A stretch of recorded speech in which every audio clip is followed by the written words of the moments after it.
Olá! Hoje a nossa missão é bem clara: se preparar para a abertura do mercado brasileiro. Segunda-feira, 1º de dezembro de 2025.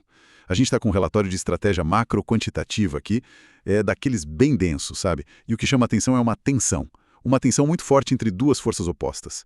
De um lado, o mundo parece super otimista. Do outro, um evento político interno, explosivo. Nosso objetivo é decifrar qual dessas forças vai ditar o ritmo do dia. É exatamente esse o ponto. A tese do relatório é esse cabo de guerra. De um lado, você tem uma maré global de otimismo, com o mercado, quase certo de que o Banco Central americano vai cortar os juros. Isso é um vento a favor muito forte pra gente. Mas do outro lado, tem uma âncora, um risco político interno enorme, que é a notícia da prisão preventiva do ex-presidente Jair Bolsonaro. O dia de hoje vai ser essa briga, a correnteza global contra a rocha local. Ótimo. Vamos começar então por essa correnteza global, pelo lado bom da história. O relatório fala em risk on, um apetite por risco, né? E o epicentro disso parece ser os Estados Unidos. O que está acontecendo lá que dá essa certeza toda para o mercado sobre o corte de juros do Fed? Essa certeza, ela vem de uma sequência de dados da economia americana. Eles mostram uma desaceleração, mas uma desaceleração controlada. E isso deu confiança para o mercado precificar, ou seja, apostar, com mais de 85% de probabilidade que os cortes de juros começam agora, em dezembro. E o impacto é imediato. O capital fica mais barato e começa a procurar mercados como o Brasil que pagam mais, entende? Certo.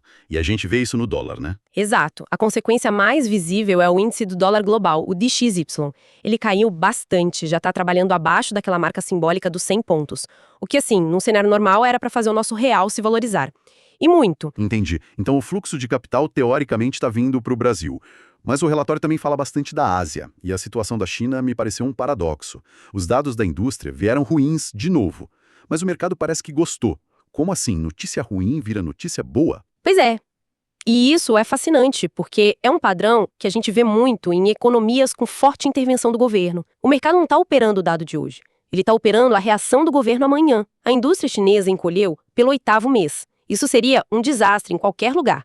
Mas lá, isso funciona como um gatilho. Um gatilho para quê, exatamente? Um gatilho para estímulo. A leitura é que dados tão ruins forçam Pequim a abrir o cofre, a lançar pacotes de estímulo fiscais e monetários maiores e mais rápidos. Então a aposta é na intervenção do governo. E é essa aposta que está segurando o minério de ferro acima de $100 a tonelada, o que acaba criando um colchão, uma proteção para a Vale e, por tabela, para o nosso índice futuro, o IN. Ah, claro, o peso da Vale no índice. Mas eu li no relatório que nem toda a Ásia está nessa mesma toada otimista.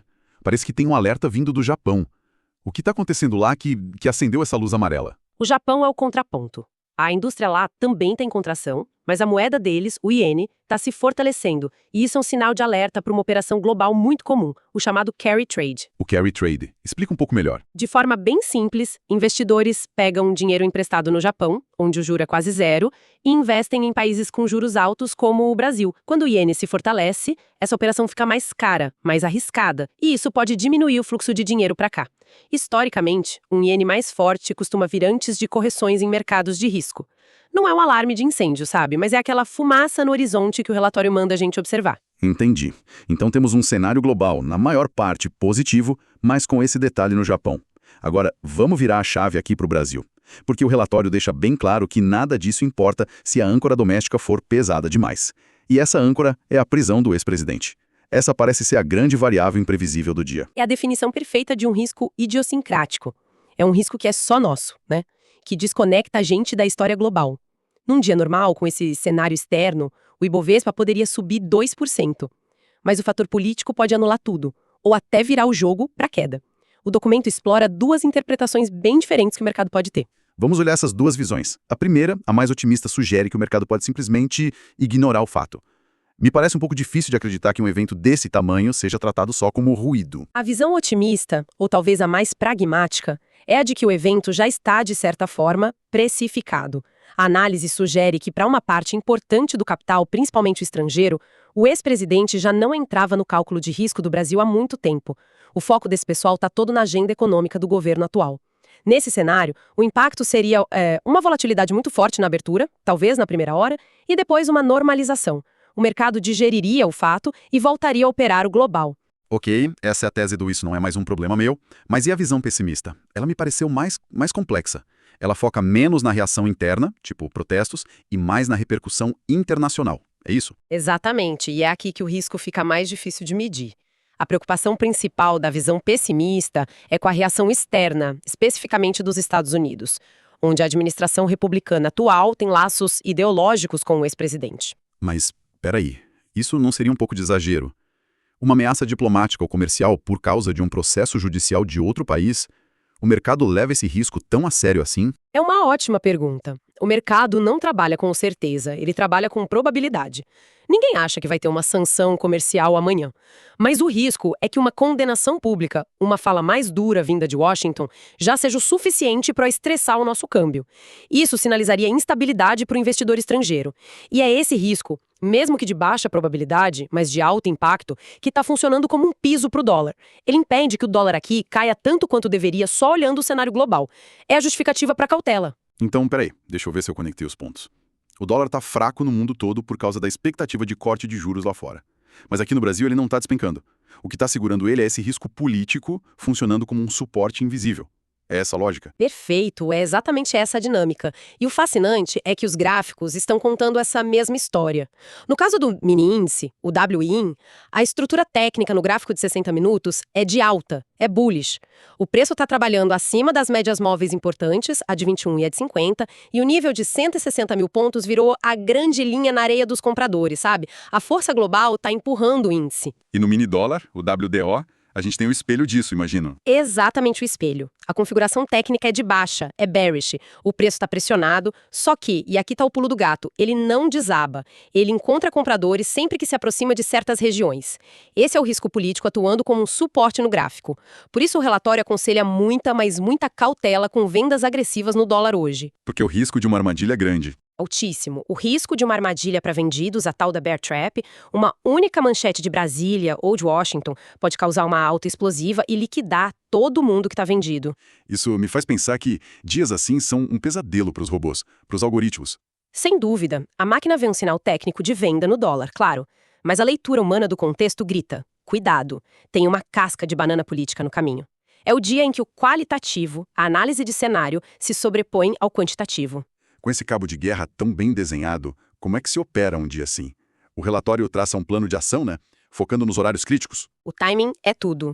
O dia começa a ser definido às 8h25 da manhã, com o boletim Focus. Ele não deve mudar o jogo, mas serve para a gente calibrar as expectativas. O momento crucial mesmo é às 9 da manhã, na abertura do mercado. Ali vai ser o primeiro teste real.